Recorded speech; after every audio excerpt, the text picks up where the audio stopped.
ఏ విషయంలో దుఃఖపడుతున్నావో నాకైతే తెలియదు, కానీ నిన్ను పరిశీలించి చూచుచున్న నీతి గల దేవునికి సమస్తము తెలుసు.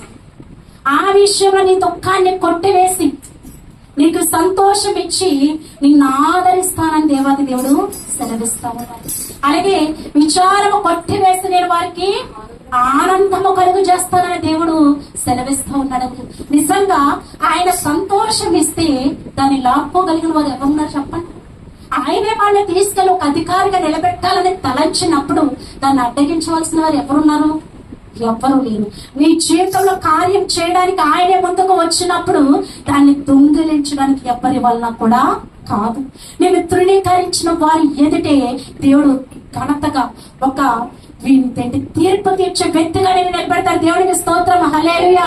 ఎందుకు మాట చెప్తున్నానో తెలుసండి, ఆనాడు మోషే గారు హెబ్రీలు ఇద్దరు సహోదరులు కొట్టుకుంటా ఉన్నప్పుడు అప్పుడు వాళ్ళ దగ్గరికి వెళ్ళి అంటాడు,